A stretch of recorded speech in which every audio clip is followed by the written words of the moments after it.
Good morning. It is 9:01, and I call to order the special workshop of the Mission Springs Water District Board of Directors for Wednesday, February 4th, 2026. If I could get a roll call vote, please, or roll call, please. Director Meyerhoffen, Director Martin, Here. Director Sewell, Here. Vice President Griffith, Present. and President Duff. Present. Thank you. We have quorum. Do we need to do an approval of board member remote attendance? Is Director Meyerhoffen attempting that, or? He is I not don't- on the line. Yeah. Okay, then we'll move forward to public input, please. We open the floor for public input. This is an opportunity for members of the public to address the board on matters within our jurisdiction. Please limit your comments to 3 minutes or less. State law prohibits the board from discussing or taking action on any item not listed on the agenda. Are there any public comments online? President Duff, there is not. And I don't see any in the room. So we will proceed to items for discussion. Number 5, the CVWD ID8 discussion. General Manager Macy. Thank you, President Duff, members of the board. We do have a short presentation. In addition to the presentation, we also have the CVWD General Manager Jim Barrett in attendance here at our meeting. Next slide, first slide, please. So in reality, I just wanted to give an overview of where we stood with both the community meetings and then some of the conversations staff has had in making sure that we are meeting the board's expectations. So MSWD staff, myself, and Assistant General Manager Marion Champion attended the 3 community meetings focused on the CVWD ID8 area at Desert Edge, Sky Valley, and Indio Hills. The Indio Hills was the most recent one. I think that's the one I've yet to report on from that perspective. There were a couple of good questions on that particular. It was a little bit different than the other 2 in that it was a little bit softer. There wasn't as much animosity towards MSWD, and it was just more of a question and answer. Just to discuss again the 4 key points that was provided by CVWD. First of all, the ID8 domestic water system operates independently from CVWD's main water system. There are 4 wells that serve the ID8 area. All 4 of them exceed the contaminant level for chromium-6. Based on the estimates provided by CVWD at the time, the cost to remediate the MCL for hexavalent chromium is $25 million. They have also looked at other options, which include connecting it to the main system, which would be cost over $40 million. If this true treatment cost of $25 million was passed on only to the ID8 customers, it could increase their water bills as much as $85 per month for each customer. MSWD does have wells that can provide water to the ID8 area without exceeding the Chrome-6 standard. However, treatment facilities would still need to be constructed at each of the 4 wells. While state funding for Chrome-6 is limited, there is a program, and the Safe and Affordable Drinking Water Fund can help cover the cost of connecting the ID system with MSWD, and that's sort of where both agencies have been moving forward with. Next slide, please. The consolidation project is what we're really talking about, and we have reached out to DWR Financing Department regarding the consolidation requirements. Based on the staff's initial thoughts, this being DWR staff, we may qualify up to $50 million in grant funding for design, sequence, construction. Steps toward grant application. Because the consolidation would be coming to MSWD, we would be the lead agency. What would be included in the application are a feasibility plan to confirm the consolidation is the most economical solution. Identify the improvements to be completed during the consolidation process, which would be the Chrome-6 compliance plan, which CVWD has submitted to DWR. Other inspections that DWR has completed during their yearly sanitary surveys, which basically outline some of the improvements that they see are necessary. And then, of course, going through the CVWD capital improvement program and see what they've already identified. Those 3 parts of that would identify the improvements as part of the consolidation effort. To move forward with the grant application, we would require CVWD and MSWD board approval, a resolution from each.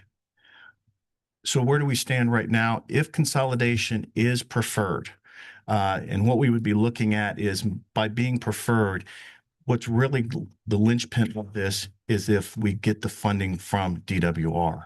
We can actually have DWR review our application for consolidation. If favorable, then the LAFCO process could move forward at that time.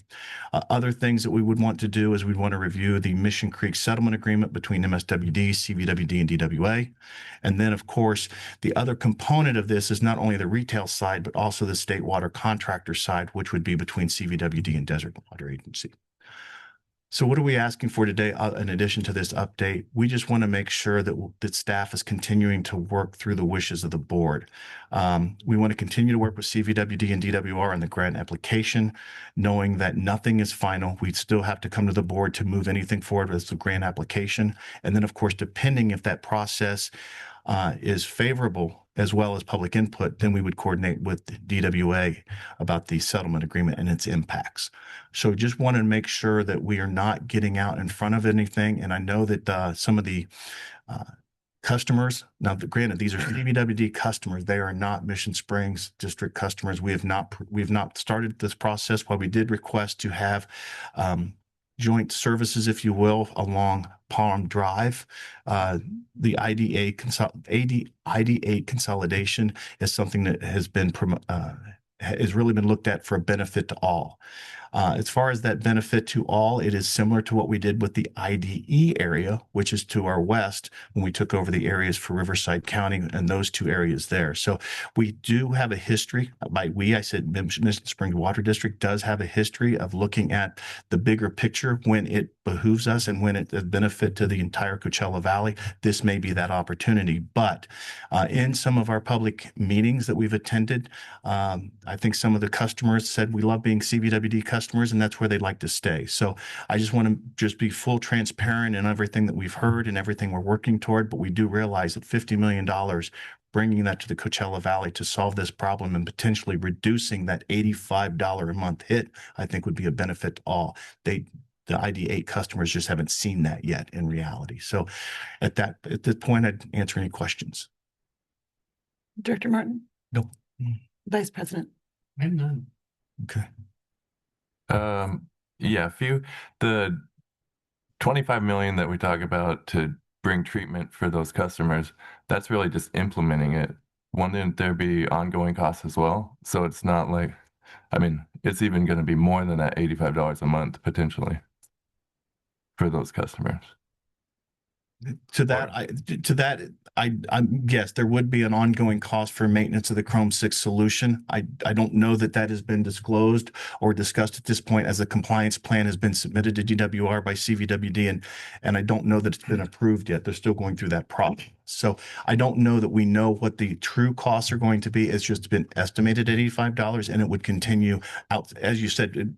The $85 is a capital improvement, but there would also be an O&M component of that as well that could increase that even more. Okay. And then applying for the grant and finding out if that grant is possible, we can do that completely start to finish before either board takes a vote to consolidate? Correct. If it is favorable from that perspective, then we would need a resolution from both boards. One of the things that they have asked for that they'd require to move it forward from a review perspective would be a letter of intent from CVWD to consolidate, to have this area consolidate with us. So there's a variety of different ways, but in reality, you're absolutely right. The first board action would take place would be the resolution for us to go for the grant funding, and that can be concurrent with the LAFCO process as well. But if that grant funding were to come back unfavorable to us, we could still not. Correct. It's just what I see as the first process, and without that grant funding, it may not move forward in its entirety. And then to consolidate, it would just take the actions of both boards. There's no customer. Are there existing customers able to, if they did not want to consolidate, try to stop that? At this time, as I understand it, the LAFCO process would be where that voice could be heard, or during the election sequence for CVWD's board. So from that perspective, their voice would be heard as part of the CVWD action. And then, of course, we would then hear it, but not as our customers, just as public comment and response to that activity. And just out of curiosity, I don't know Jim maybe knows, is that division, by division, is that division up for election this year? So this is a workshop, so it's a lot more informal than our board meeting or our study session. So I would ask that CVWD's General Manager Jim Barrett come to the microphone. Yeah, I agree with pretty much with everything that Brian has said. Division 1 under CVWD is Director John Aguilar, and he is up for election. He is also very supportive of this. He's getting a little frustrated that it's taking so long, but we've assured him that, you know, we're moving along the process as we understand it. Now, we haven't done a lot of consolidations except for mobile home parks in the East Valley. And so we do have a pretty good reputation with DWR and the staff there on being able to execute. What we have to do is kind of work through the application, which is much larger, not dollar wise, but there is a system here that is much larger than mobile home parks. And so I think, you know, Brian's right. I do believe there is a resolution that needs to go with the app before the state takes final action on that. The LAFCO process is separate, also requires a resolution. There's two paths for the LAFCO process to work. One is by resolution of the agencies. This really becomes more a reorganization more than anything else. There's a boundary change, but there is a public hearing, but there's no vote of the ratepayers or the residents if both agencies file application or resolutions in support of the action. Okay. Thank you, Jim. I think that's all I have. Do you have anything else from either of you? No. I have a little, don't know where the horse is in my throat. Sorry about that. I have a concern with, and I don't know if it's education to your customers at CVWD that needs to be furthered so that they understand the benefit that this is to their system. But I kind of feel we need more buy-in from the customers that would become MSWD customers for me to feel extremely comfortable with going through resolutions and things like that. I as much as I agree with what you said, that we look at this valley as a whole and we participate in what's the best. I don't know if more education needs to be done to see if it changes some of the opposition to this. If you wanted to speak, that concerns me, that taking on people that feel that they didn't get their voice heard. I appreciate the comment, and I will preface my remarks by saying I used to understand that you can't fight City Hall. What I have subsequently learned is it's very possible if you get a small, very outspoken group, a minority, you can turn a potentially beneficial suggestion or project off. In this particular case, we are aware that is at least one or two individuals in the Sky Valley area that have personal interests in defeating this. Okay. The reception we got at Desert Edge as the first one, very engaged community council, but not on this issue. And that probably is because a lot of the Desert Edge community is already served by Mission Springs. And so it's not really that much of a change. Okay. The Sky Valley is the one that was the most vocal during our board meeting. Mm-hmm. There were a number of questions. I answered as best I could all of the questions. I got a round of applause at the end. So I do think that the sentiment there, while still a minority, is generally positive. Okay. And then, of course, for Indian Hills, it was almost like they weren't aware of it.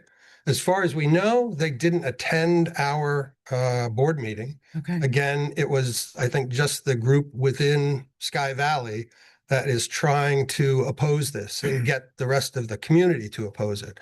I don't believe they are fully informed. I don't know that they want to be informed. They've kind of taken a position that they don't want this to happen. And so they're using misinformation to try and spread, the counter argument. Yeah, I've seen some things on social media and different things like that. So I just it's We tough. will do more outreach. Sorry to interrupt. No, that would be Back to- great, because I think that that's a big part of it too. And I think our board is very intent on transparency. and making sure that all of our customers know what we're doing and what's going on, and new customers or new potential customers know that that's the expectation we hold, is that we're transparent in how we do things and what we expect, and et cetera. So that is something that concerns me Right. Understood. in moving forward. I think the biggest problem for the opponents to this is the fact that we have a tiered rate system that does allow for a very generous use of water based on a parcel budget. A lot of these parcels are 5 acres. And so while the entire parcel is not landscaped, their water budget is based on that size. And so as we look forward, they see Mission Springs as having a much more, I don't know, restricted, it's just a different rate structure. Sure. You know, you have 2 tiers and that's pretty much it. Right. And as I've told them, we will probably go down to 3 tiers. So you'll have your inside, your budget, and then anything over your budget. It's getting very hard to justify anything more than that. Right. Because of the judicial lawsuits that are moving through the system. Well, and I was actually going to ask, because of that brought me to your the conservation as a way of life for California. What are CVWD's plans for those communities as they sit to follow in the requirement they have to reduce? What was their plan already that would compare to what they're upset with? You know what I'm trying to ask? Sorry for that being kind of all over the place. I think, what we have tried to do through the tiered rate system is give ratepayers a little bit more control over what they pay us per month. And that's really all the tiers are expected to do. We've got some folks that are habitually in tier 5. They're here maybe 1 or 2 weeks a year. It doesn't really make that much of a difference to them. But at least about 80% of our customers, our ratepayers, are within their tier 2 budget. Okay. They're not paying more. So it's by property. And we have been doing this, I think, since 2009, before I actually arrived. But we are anticipating we will have to change the way we structure our rates because of what's happening in the courts. Okay. Thank you. Thank you very much. Any other questions? Thank you for your time. General Manager? No, I have nothing to add. I just want to make sure that we do get, the staff gets direction to continue to move forward. I think we're moving at a methodical pace. We're not trying to rush this because of some of the things you've talked about. And we will continue to work with CVWD on any necessary outreach or any. Typically what we have done is we have been in attendance, but we have not spoken, as they're not our customers. But I think as we continue to move through the process, there will be opportunities for us to tell our story, if you will, and put to bed some of the issues that have been brought up by specifically the Sky Valley folks. So we'll continue to work through that unless the board has other direction to provide us, and we'll continue to work with DWR and putting together the application, if that's okay. Consensus? Yeah, I'm good. Okay, great. Okay. Thank you. All right. Moving on. Strategic plan update. General Manager Macy. I'm going to go ahead and take this one. There we go. Thank you. Good morning, board, President Duff and members of the board. Today, I'm going to give you just an overview of our strategic plan update. We have a tracking document that's available on the hub, and it's about 45 pages long. I didn't kill a lot of trees here because some of the fun AI stuff that Will's going to talk about later, where you can do queries and get some information specifically here. But if anybody would like a copy of it, I can email it to them, or we can send you a link to the hub to actually look at it very detailed. Go ahead, next slide. So as you may recall, we adopted our original strategic plan back in 2024, and we updated it last March. So that's why we're here today, trying to give you a little bit of a preview so that when we bring back updates in March, you guys will have a better picture of. It provides us guidance for the next 3 to 5 years, and it's really a guide for staff. We have really embraced the strategic plan, and it really guides us on our day-to-day work.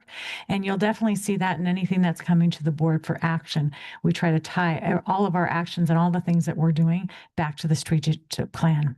The plan is actually based on 7 SMART goals. First, customer communications, enhancing customer trust, satisfaction, and understanding of water and wastewater services. Number 2 is water supply. That's comprehensively evaluating our present viable options for implementing a diverse water supply. Financial management, ensuring long-term financial stability and resilience by implementing sound financial management practices. System reliability, ensuring each component of the water and wastewater system contributes to the long-term health and reliability of our overall operations. Environmental sustainability, is increasing our district-wide efficiency and adding new renewable energy resources and optimizing our processes. Improved technology and processes ensures that each component of the water and wastewater system contributes to the long-term health and reliability of our workforce. And then last is our workforce excellence, and that's basically investing in our staff and management to cultivate a high-performing and knowledgeable workforce. Again, a lot of this information, and we'll go into more detail. I'll go through each one of these. I won't hit everything that we've done in the past year. I'm just going to bring up 4 or 5 of them that I think are really important just for the board and for the public. Go ahead, next slide.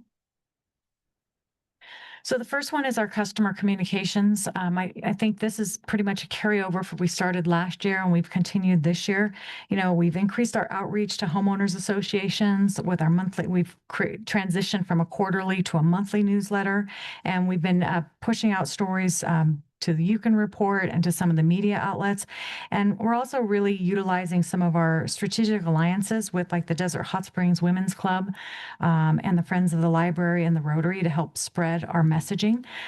Yesterday, I was at the Women's Club and we talked about our upcoming tours, and that was really well received. And then this morning, our IREN fellow, Tyra Harris, will be at the Friends of the Library talking about our tours as well. So we find that those collaborations are really helping us get the word out, and we try to reach out to the thought leaders who then can disseminate that information. I also wanted to talk about 1.1.4, which is our customer experience and enhancement program.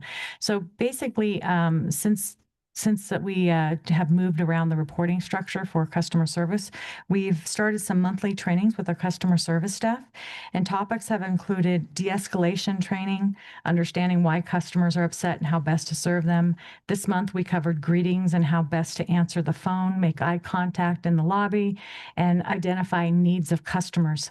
And this has been really important. And within the first week after we did that training, I already received an email from one of our customers. I received this on Wednesday morning. Good morning, Marion. On Monday, 1/26/26, I called MSWD to ask questions regarding my account. I spoke with customer service representative Edith. She opened my account for review and we covered my most recent bill. She asked if I had applied for the Help to Others program. I want to commend her for not only providing good customer service, but making the time to give a little extra in providing the resource information on Help to Others and also on your landscaping program. Her professional demeanor and ability to recognize that I needed financial assistance is to be commended. Thank you, Edith, for your acknowledging my needs. It is most appreciated. So this is just one example of how the training is actually making an impact with our customers. I've received a couple different ones just in the last month, and it's really heartwarming to receive emails like this. I also wanted to lift up the key success measure 1.2.2. We've initiated the public and employee infrastructure tours. If you remember, we did that last year. This year, we'll be doing that on March 10th and 11th. Registration for the tours will be opening on February 19th on our website.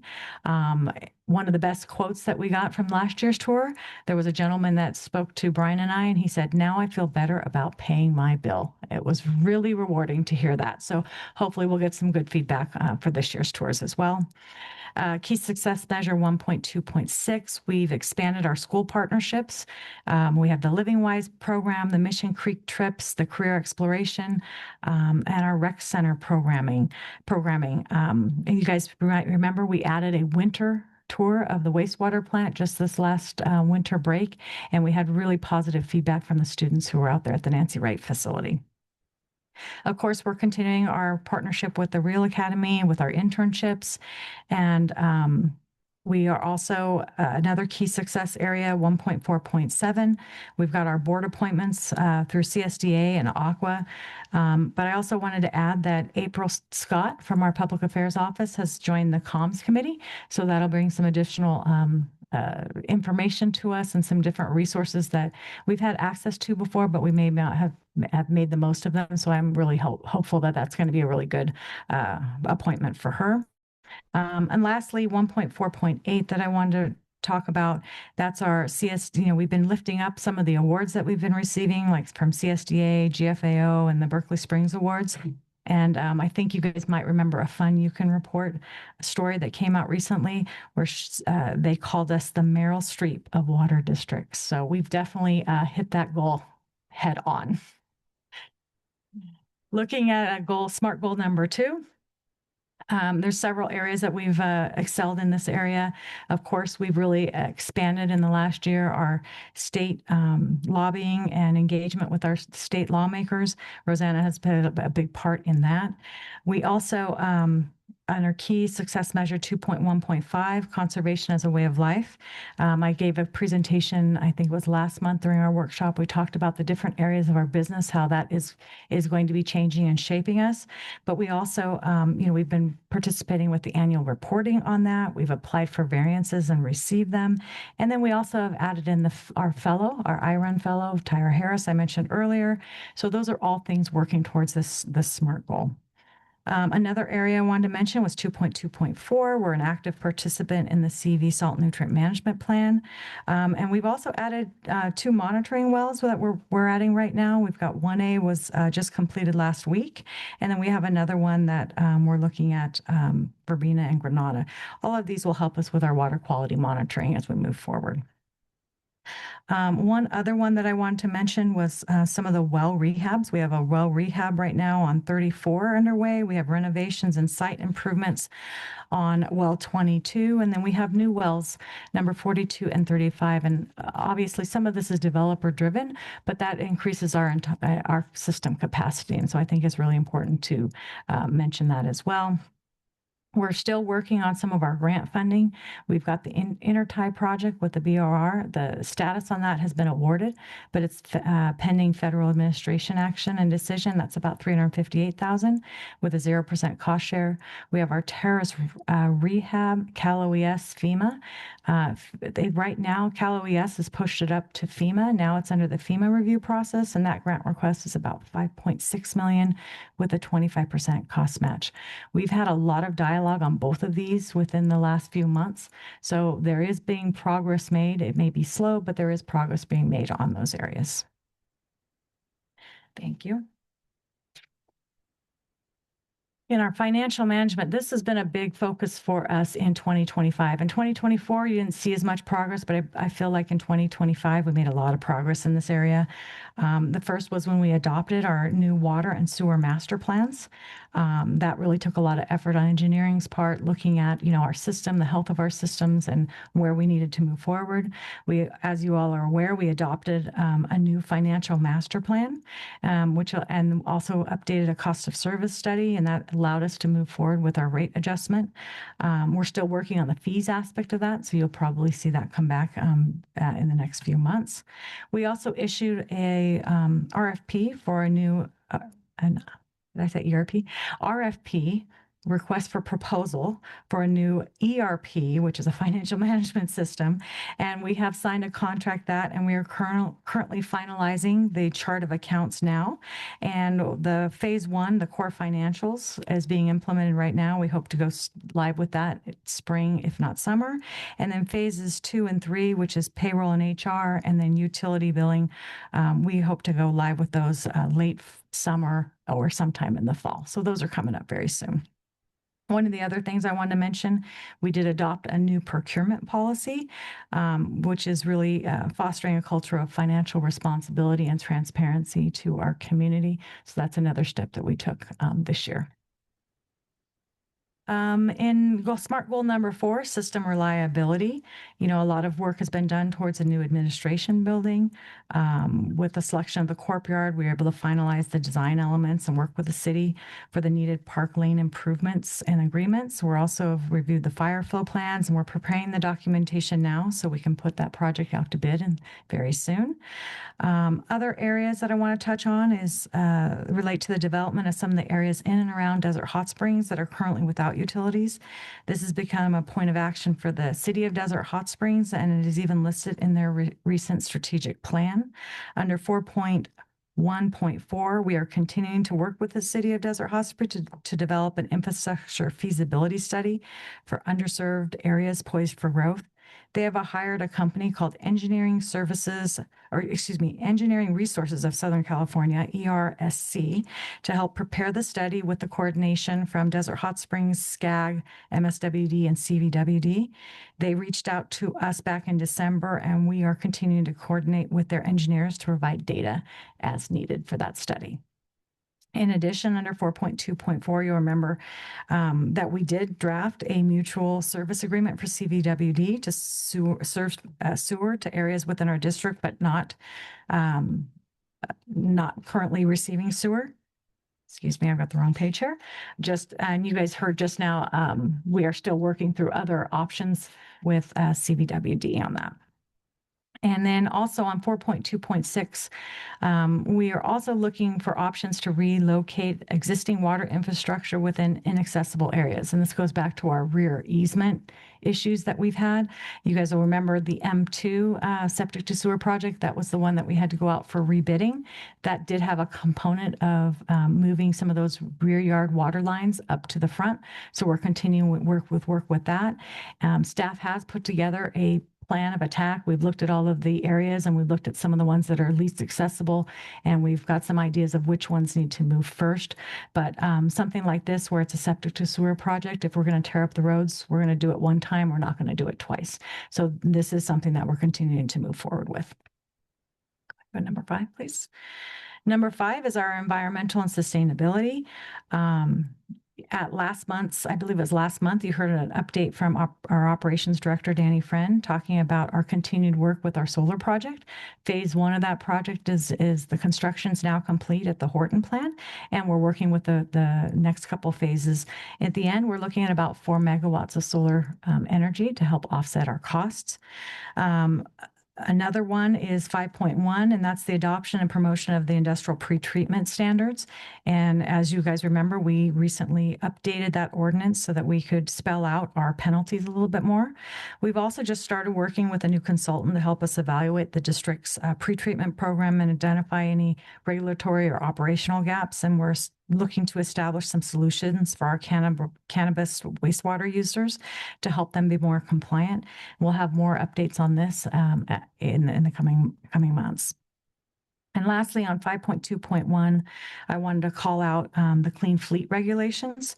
We're continuing to monitor and lobby on behalf of the district for achievable standards within the clean fleet. You guys have a question? Do you want me to slow down? Good. Okay.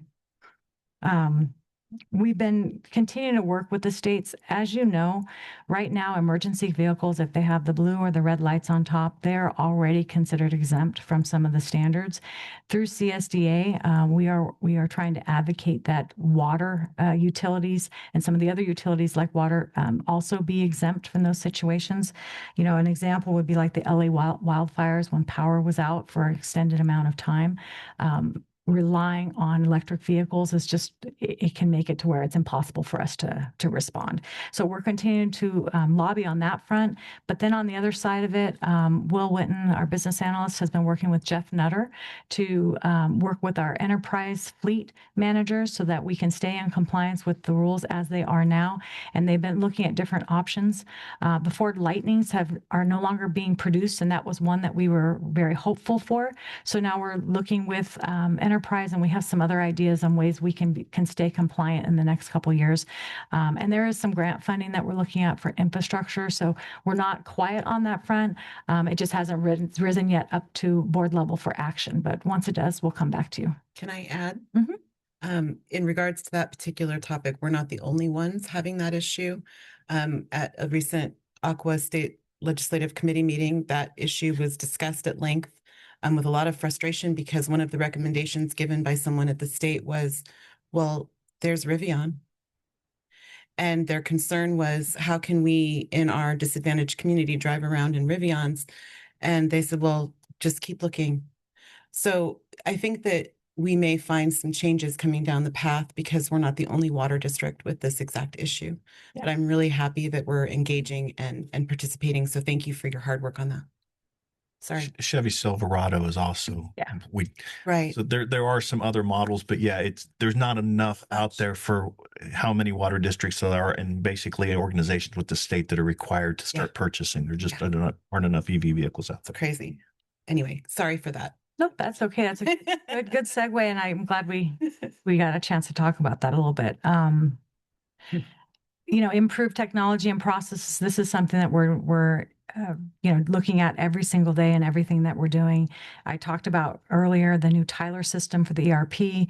That's that 6.1.4. There's some overlap with the other key success measure there.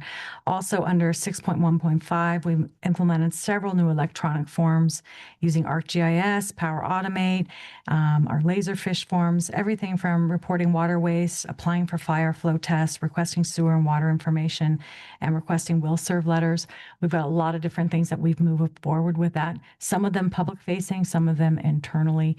We've even looked at processes up in the front office.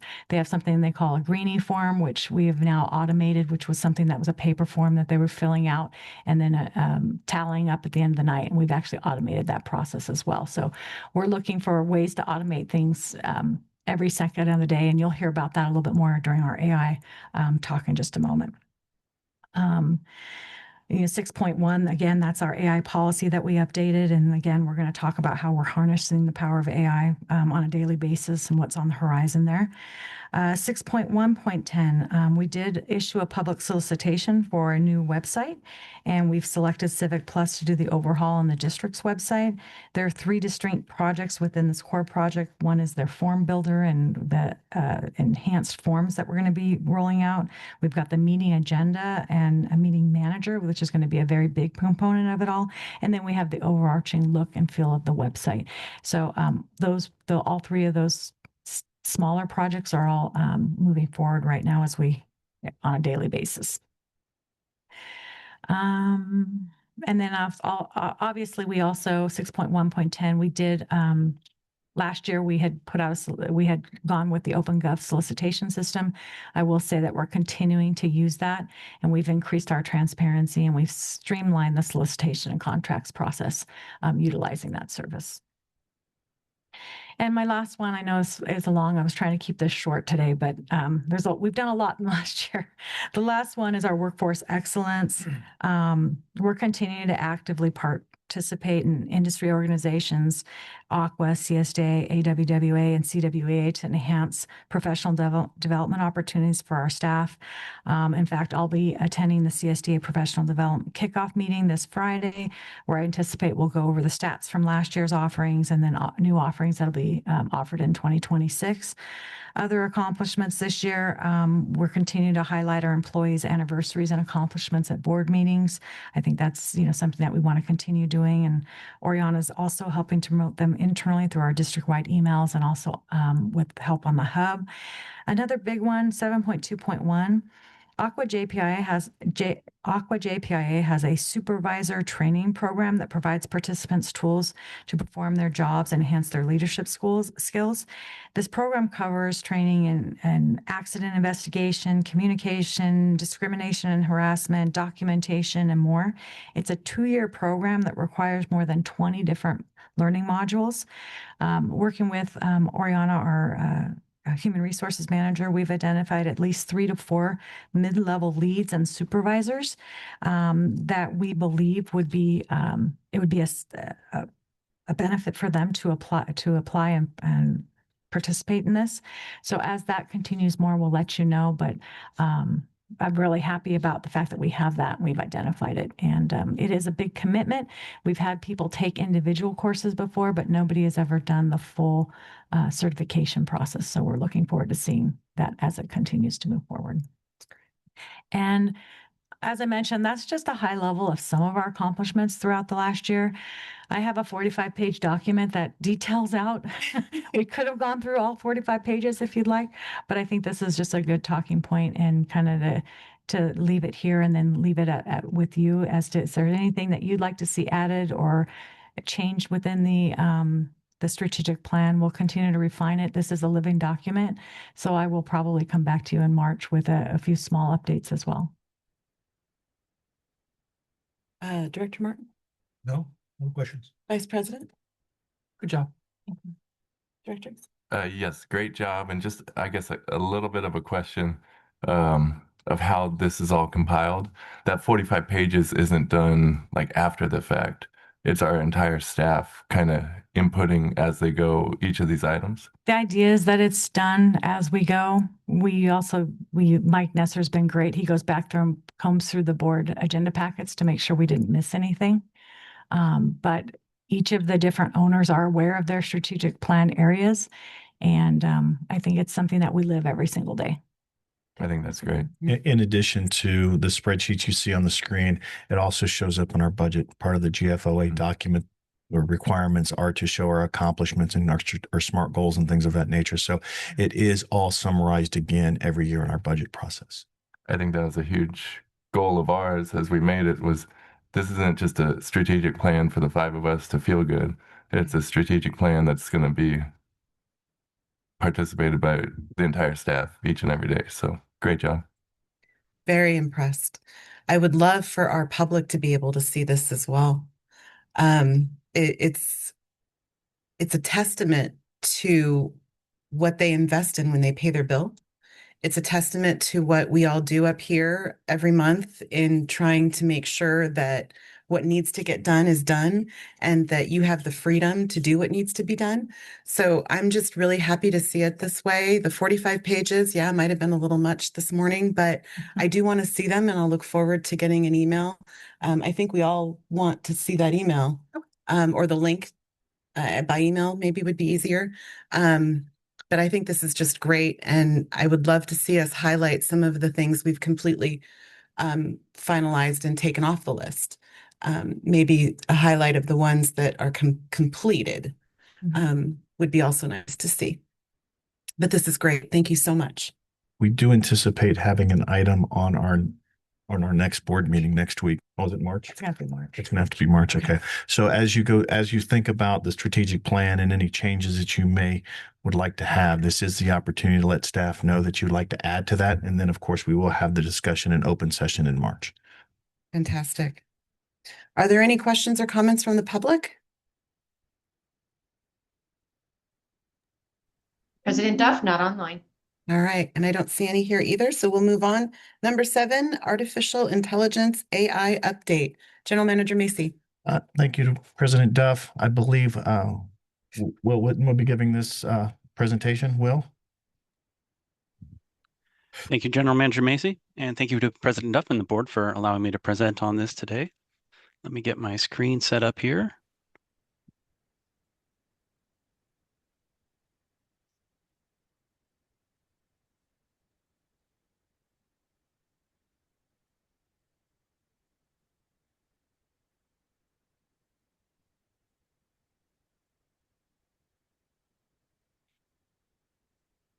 Okay.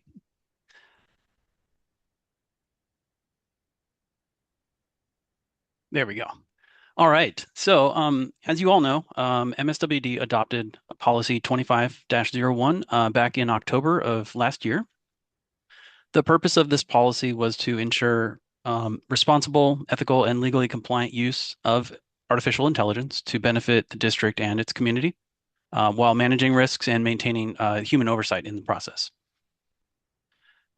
Using only approved AI tools and notifying AI supervisors of AI use are some of the key principles here.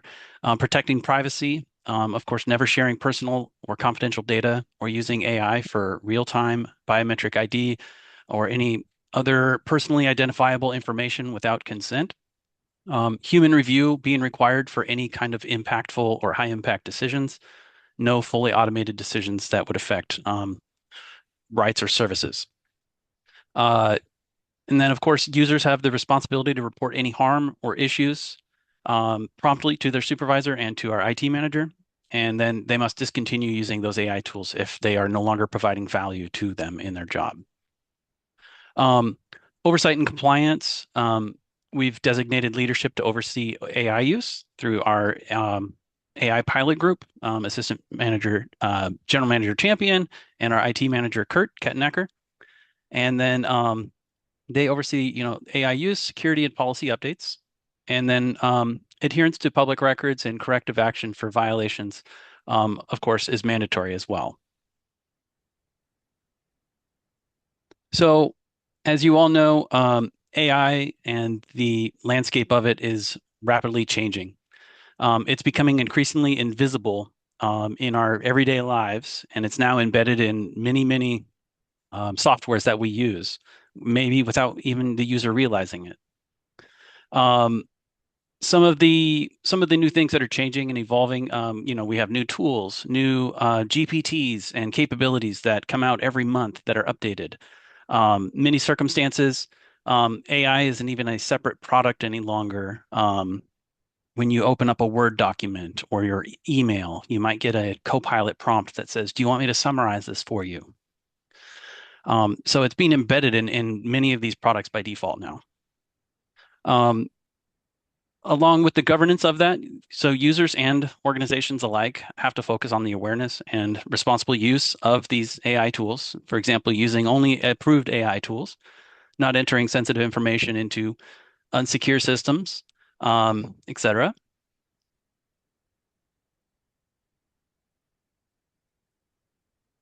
All right, so I think we've introduced our AI champions once before, but I'd like to reintroduce us. So we have Marion Champion, our assistant general manager, of course. She's our strategic AI reality checker in chief. Her unofficial duty is preventing the phrase that the AI will handle it from becoming an official business plan. She also asks the big questions: is this helpful, compliant, and worth the risk? And she's keeping our AI innovation moving forward without letting it become the wild, wild west. Then we have Kurt Kettenecker, our IT manager. His official role is the guardian of approved bots. He is responsible for evaluating and approving AI tools before they enter our district ecosystem, our technology ecosystem. He's of course protecting our cybersecurity and data privacy and system integrity by doing that. Setting rules on what AI can access and what it absolutely cannot access, and also help staff using AI safely without accidentally uploading the entire district into the cloud. His unofficial duty is politely saying no to sketchy AI apps with suspicious login screens. And then me, the business analyst, my role, I'm the workflow wizard and prompt translator. So I like to identify where AI might be able to actually save us some time in real district processes, turning AI curiosity into structured, repeatable use cases, and helping staff ask better questions with AI, not just getting faster answers. And unofficial duty, turning can AI do this into yes, and here's the workflow. Or on the flip side, no, we don't want to have AI do that because of security reasons or XYZ. So bottom line is our AI champions and districts are helping ensure that we adopt AI thoughtfully, securely, and with purpose, not just because it's the hot new thing and trendy.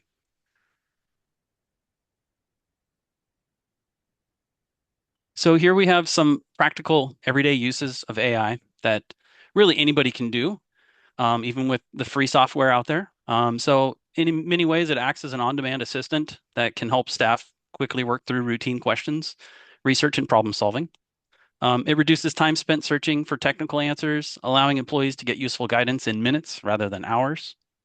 It can also be helpful for drafting first versions of documents, emails, reports, customer-facing communications, giving staff a strong starting point that they can then refine and finalize. In operations and technical work, AI can provide and support troubleshooting, brainstorming, and improve workflows in real time. It's definitely, sorry, I can't speak this morning, especially when staff are dealing with complex systems or new challenges.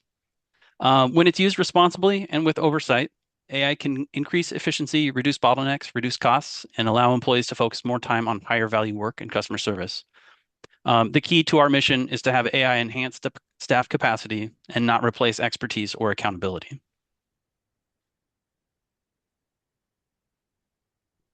And here we have some actual examples. These are some that we came up with and thought of and we've used. So this is meant to be transparent, showing both where it's helped and where it's produced an incorrect answer. So for example, right there, the first bullet point, AI was used to summarize key bullet points, key points of the MSWD procurement policy to help ensure understanding and adherence to it. The result, the AI incorrectly said the formal bid process is only required for amounts over 150,000, which is incorrect because it's 50,000. Another example was AI was used to help troubleshoot an application where finding licensing information was difficult, and AI correctly explained the preliminary configuration steps required in that application before it would display the license status. AI was used to help solve a complicated Power Automate coding problem, and that problem would have taken several hours or days to research. After prompting AI to determine the cause, it recommended code adjustments and addressed the problem in under 30 seconds, saving hours and hours. In addition, one of the favorites among some of our licensed Copilot users here in the district is quickly being able to identify previously buried emails, communications, documents, which can save hours of time. Everybody has probably had an email get lost in their Outlook and get buried. With Copilot, you can type in keywords of it, certain phrases, even the idea sometimes behind what the email was about, and it will search through your entire Microsoft 360 account and help you find it. One example of that, we tested out, we just typed in the word birdhouse, and it brought up stuff about in a chat that was mentioned about a birdhouse. And it also found the word birdhouse in a PDF document that was attached to an email from like 2022. So it works very, very quickly and saves a ton of time that way.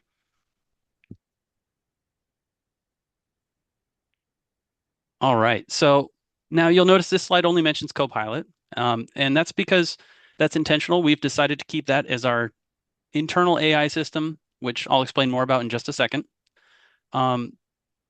So with Copilot, it's already embedded in our Microsoft 360 environment that we have here deployed at the district, which is our Outlook, our Teams, our Excel, all of that, PowerPoint. So it already operates within that environment, which provides us with data protection and compliance controls already built in. We're not giving our information to a third party. And so that's very, very helpful to us and makes integration into those tools we already use much, much smoother. And then there's already a built-in familiarity with the system. Copilot was actually designed to replace the casual user's internet searching. So if you've started using AI instead of Google, that's what it's designed for, to help you get those kind of Googleable questions answered very quickly.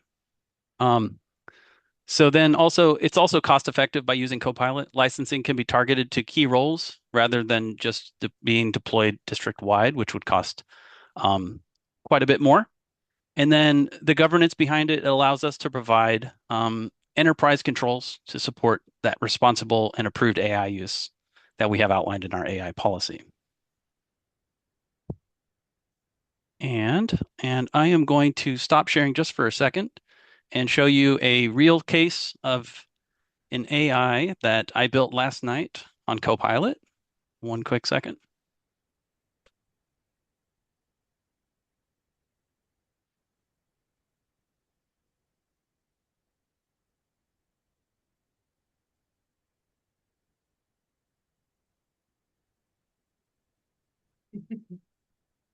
Oh, AI work at work. All right. Can everybody see the hub there on the screen? Yeah. Okay, perfect. So not everybody has this feature built in. So getting a preview of this. So Marion was speaking about the strategic plan earlier. So I decided let's tie the two together and let's create a specific strategic plan tracking Copilot agent in Copilot Studio. So here on the screen, it says hello, and this is just the generic greeting. It says, hello, I'm MSWD Strategic Plan Tracker. How can I help? And so I'm just going to ask it, what can you do for me? And hit send. It's going to take a second here. And now we have, it says, I can assist you with a range of strategic plan related tasks for Mission Springs Water District, including strategic plan interpretation, which includes summarizing goals, objectives, and initiatives from MSWD strategic plan, explaining the intent and scope of specific priorities, progress tracking, alignment analysis, board ready reporting, document review. And it says, would you like me to summarize the strategic plan goals, analyze a specific project for alignment, or prepare a progress overview? So I'm going to say, let's do a progress overview. Seems to be working a little quicker this morning than it was last night. So I'm glad as we're live. So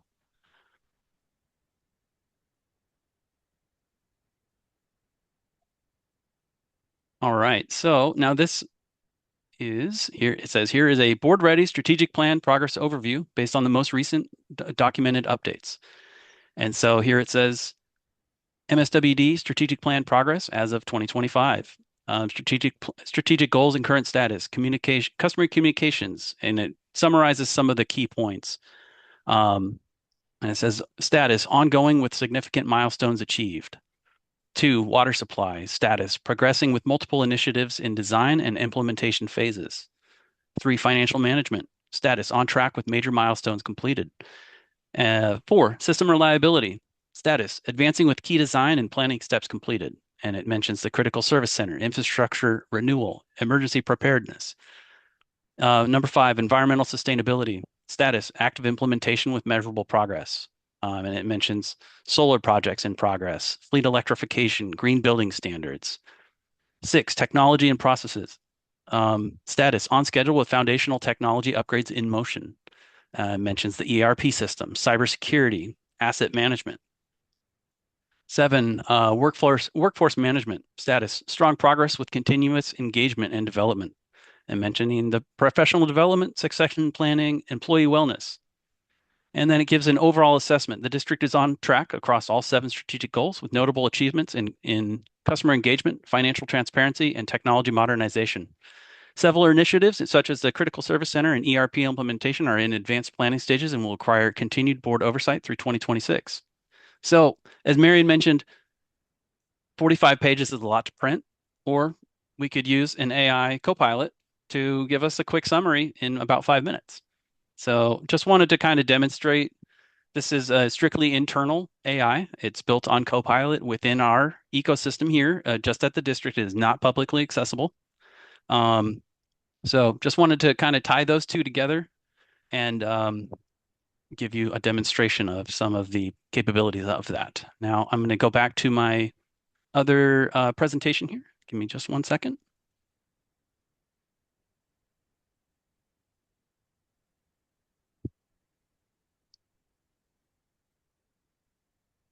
And for this one, I am going to kick this slide over to Kurt Kettenacker, our IT manager. So Kurt, take it away. Thank you, Will. So just kind of a quick little preview of the directions that we're looking to go, some of our, most immediate projects and areas that we see some benefits for AI. So public affairs, customer service, and IT have been working together recently to evaluate our phone system, evaluate other phone systems, figure out where we want to go with that. And one of the features we're looking for is an AI receptionist. So the idea behind this would be customers can call in and the AI receptionist will give them opportunity to actually say what they're calling for. And then it will either just directly connect them to the appropriate person or department. It can answer their questions based on a knowledge base that we can curate for the AI to use. That way it can only answer with approved information that we want it to have. It can even speak in other languages. So a Spanish speaker would be able to get the same information from AI. And all this happens before it actually connects to a customer service representative. So it enables us to handle more customer calls and queries without having to put people on hold for as long or as frequently as we might have to, depending on call volume. The same sort of thing with our website, AI chatbots. Again, you can curate what they have access to and give them the ability to answer customer queries, making it easier for customers to get the information they need right off the bat. One of the things that AI really excels in is looking at a bunch of just disconnected data. It can see the connections, the relationships that a human may not as easily be able to see. So an excellent example of this would be in GIS with mapping, with because all GIS is just data across the entire map, layers and layers deep underground. AI can see those connections and help us with our reporting and planning the system. And sort of the same thing with operations and maintenance. Again, we have so much equipment, so much documentation. So the ability for AI to just see those connections, find things, tell us how to do something, give us the ability to work faster without having to, spend as much time educating ourselves on what it is we're looking for when AI can just pull that up right off the bat. And then again, capturing institutional knowledge when it comes to analyzing, for example, a transcript of a meeting.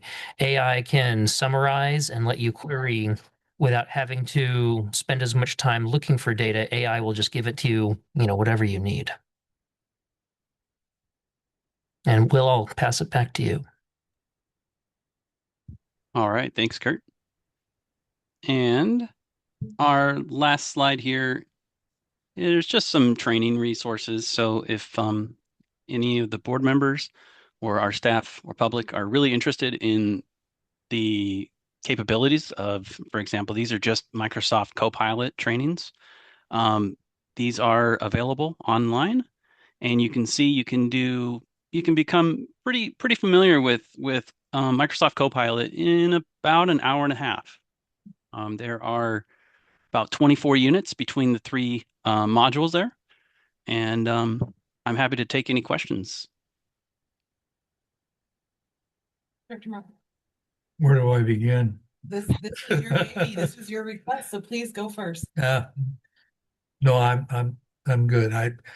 Clearly it's a very, very complex, and I'm glad to bring it to your attention because I'm very, very pleased with the information provided. So that's all I have. Vice President? I'm assuming that this AI that we're using is not going to be able to join the AI social media site where they talk about selling their humans. No, what we've really done is tried to, our AI usage, we're trying to keep it within the MSWD universe. And that was really what drove that decision of why we're using Copilot as the main driver. We're able to keep it within our universe. One of the other things I just wanted to add to what Kurt was talking about a little bit about when we start looking at things like the IVR, this is not meant to penalize customers. We're not, my biggest goal here is it's not going to be something where you're frustrated and you're having to tell it 20 different things before you can get to a real person. It's more of a helper and less of a barrier. So I heard someone say, oh, well, customers are just going to have to learn a new way of doing it. And I was like, stop. That's not the mentality that we want. We want this to be an aid. We want, if customer picks up the phone and says, I need new account information, they can get the new account information, the learning tool can give them that information. But if they need something like, I need a new account and I need to transfer 3 different ways and I have such a unique situation that I need a real person, we're not going to make it hard for them to get to a real person. So I just wanted to, I know where some of us are thinking because I've been on those phone calls before and frustrated, and I'm from that generation too. So we are not going to make it harder for customers to talk to us. Yeah, can we not make it so that when you say, I want to talk to our customer service, they say, before I transfer you, please give me your info 5 times. So I think that's one of my concerns with that kind of stuff is as soon as somebody wants help, let them talk to a person because I hate that stuff. That's in the back of my mind as well. Yes. Dr. Sewell? That's what I was going to talk about. in sync today because it was also what I was going to talk about. I'm definitely getting more comfortable talking to AI, and it's pretty amazing how much better it's getting. But I could just imagine 5 years ago when you say representative and it says, what did you say? But great job. I really do like the one about hopefully capturing some institutional knowledge.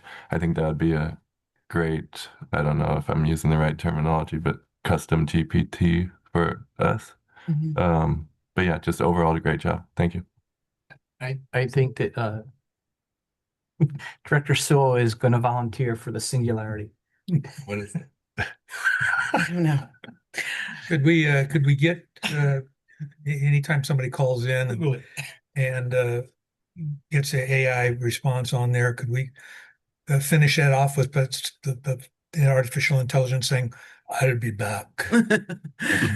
We actually probably could. Got that one. What I would love to make sure is that, like we were saying, if it's okay to start with it, but at every instant it needs to say press pound if you want to speak to a live representative, like just every iterant, so that at any time they can just skip it all and just, We'll make it even easier. All they have to do is say representative. well, if it hears them correctly. Yeah, that's true. So yeah, just to make sure that they always have that out, because that is very, It's frustrating. Yeah, I very agree. frustrating. So never understand. Never. She never understands me either. This has been a great presentation, and I'm also wanting to commend the staff for setting up the closed network. That was something that early on in the last couple of years, as we've been attending conferences and hearing and going to different AI summits and talks, it's been one of the things that has, I think, concerned us the most was what happens if our data is taken from us or used inappropriately or put in the wrong, so to have that closed down to where we don't risk any of that is a big kudos to you guys for seeing that through. And I'm really, really pleased that our staff has a secured environment to test the assistance of AI. And I also am appreciative of the people are first, and your knowledge is what we pay for and is what we rely on, not AI's knowledge. Use them as a tool, but not as a replacement for your brain. So I'm just grateful that you guys are seeing those key factors through. Those were my comments. Anything else from the board? Okay, so it looks like any comments from the public? Just one more time.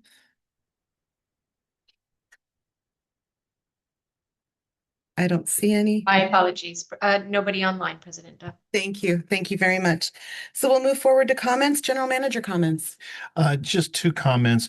On the dais, there were two pieces of information. One from our auditor. There's the letter that typically goes to the board that I believe asks for any information or anything you want them to focus on.